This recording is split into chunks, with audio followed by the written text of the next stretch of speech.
Now, how about them damn Celtics? And we are back with another How About Them Celtics video. Sam and I are here recording Tuesday, February 11th, and we're talking about Jrue Holiday. Jrue Holiday's been out for a little while now.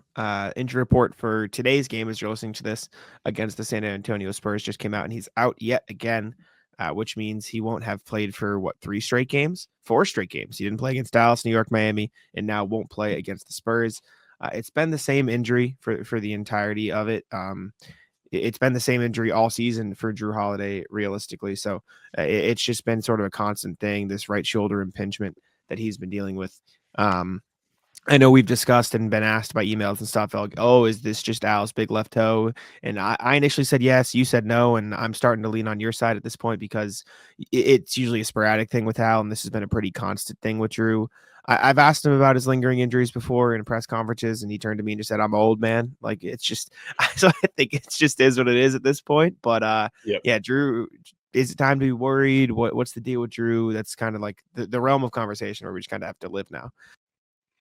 Yeah, I mean, he is old. It's a fact. If you want my honest opinion, I think if it was the playoffs, he'd be playing. I also think if it was the playoffs and he was playing, it might not be the best thing that he is playing because I think the injury has made him not quite the shooter that he was last year. He was elite last year, super reliable from the corners, barely missed, shot 60% from the corners. It was one of the reasons why the Celtics were so dominant is because literally 3 out of 5 times that they would kick the ball out, they would get 3 points. Pretty sick. On top of that, I think, his defense may be impacted by that. Probably doesn't want to get bumped on screens as often. Not going to fight through as hard or doesn't have the capability to fight through as hard. Rather, I still think he would try his best. He hasn't shown us any reason why he wouldn't. But yeah, like, am I worried about him at this point? No, there's still like 2 months left. I'm sure the training staff is working really hard on that to make sure that he's doing everything he can to recover properly, eating right, stretching right, all the things that go into that. We're just going to have to see. I think it's a good idea that he's resting through the All-Star break. It's going to be a significant amount of time that he has had to try and get right. So that'd be good. Yeah, it's hard for me to determine how actually worried I am about Jrue Holiday. I think I do lean on the side of what you said of if it was the playoffs, he'd probably be playing, but I think you also make a good point. Like it probably wouldn't look amazing. Um, as far as the shooting, I do think obviously what's he shooting this season? Jrue Holiday is shooting 34% from three this season. That's down from his past X amount of years. It's the lowest he shot since the 2018-19 season. So like that is a significant drop off. I do think there is an element where it felt kind of inevitable that he would drop off from last year. He shot a career high 42.9% last year, including 60% from the corners. Like that number is very hard to replicate. It's probably not warranting a steep drop off like the one we're seeing. So that's probably where the injury comes into play. I do think there's a little bit of it where the decline has been exaggerated a bit too much.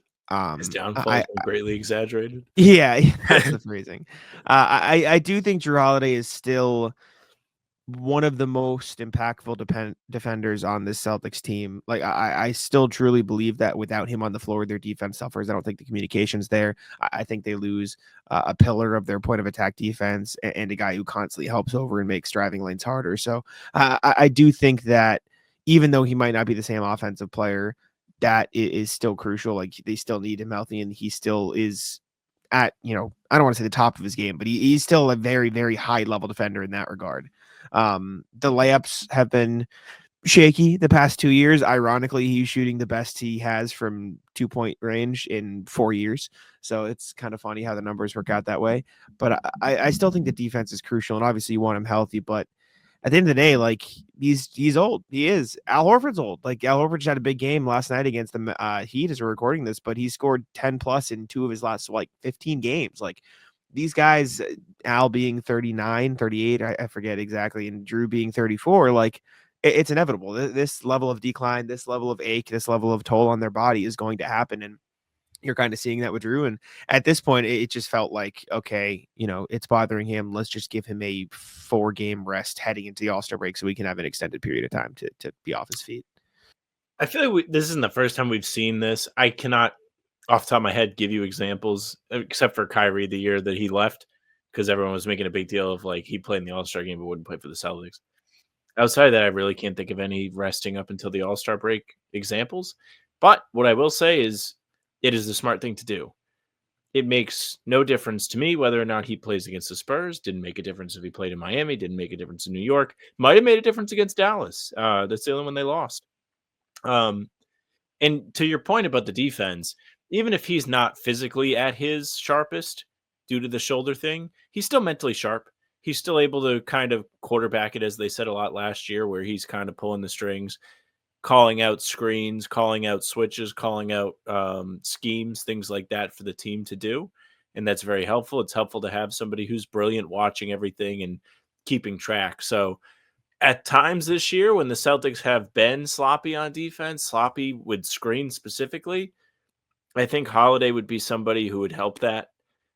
I cannot tell you how many of those games he's been in, not been in, when we've had to sit back and watch.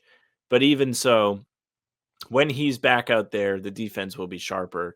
The great thing is the Celtics are seeming to find their stride regardless if he is out there or not, which is very exciting because it was a dark month and a half, 2 months. Now they're starting to go out there, take care of business, find ways to win, even if things aren't going completely perfect for them on the offensive side of the ball. And again, like once Holiday is back, that's probably only going to get better.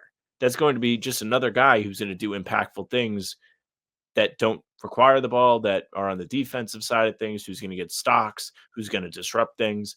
I can't wait for him to get healthy. I'm sure the break will do him some justice. I'm sure, again, that the team is working really, really hard to make sure everything is going properly, which is the most important part. You don't want to rush him back. There's no reason.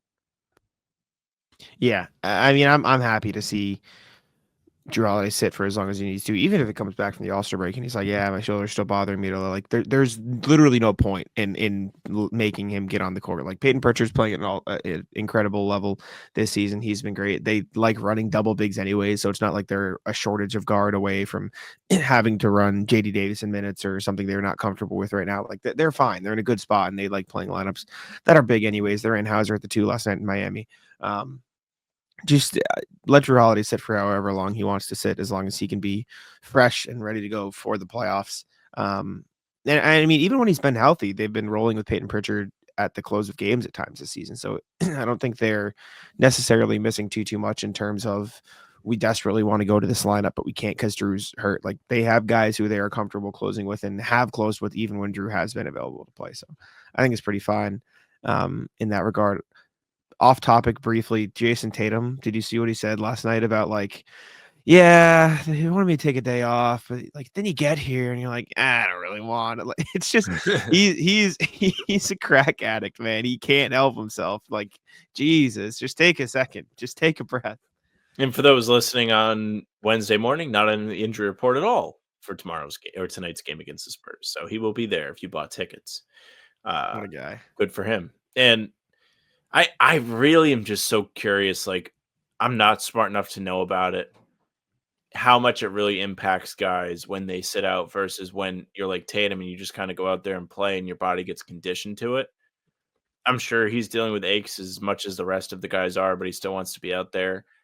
I think there is value to him getting consistent run. It sounds ridiculous. It sounds like wear and tear is going to be a thing, but just from my I'm in. personal experience of like firing at my top consistency as a runner, and then when you have to miss time and you try and get back into it or whatever, sometimes it doesn't go as planned. Glad he can be consistent. And as far as Jrue goes, you said it, not in the closing lineups. They don't need to rush him back at all. Exactly. Yeah, no, good for Jason Tatum. Works for him, and I'd rather this than any other version of superstar that is out there. So it's a very good thing. It's a blessing for Celtics fans. But let us know what you think about Jrue down in the comments. Like I said, I lean on the side of I'm not worried, but it's probably just the inevitable wear and tear of that comes with being old, which is something that we just kind of like. It's not something to be worried about. It's just like the reality of the situation, which it is what it is. Appreciate y'all for tuning in. Make sure to leave a like, subscribe, and all that same. Take it out. Yeah, thank you very much for listening and watching. Make sure you subscribe, leave a like, comment. Tell us what you think of Jrue. Are you worried? I hope you're not, because don't be. You can also find us on Spotify and Apple, and also subscribe to the YouTube because all pods and game recaps will be on all of those places. Make sure you give us a 5-star review. If you're on Spotify and Apple, we would appreciate that very, very much. You can email us, hbtcpod@gmail.com. We'll be reading those. I don't know if we're going to do a pod Wednesday because both of us have conflicting schedules, but we'll be reading them soon. You can find us on socials at How About Them C's for Twitter, Instagram, TikTok, Facebook's the name of the podcast. All streams are there. They're on YouTube. They're on Twitter. Jack's Twitter's at Jacksman NBA. Mine's at Samuel France NBA. That's it for us. Bye.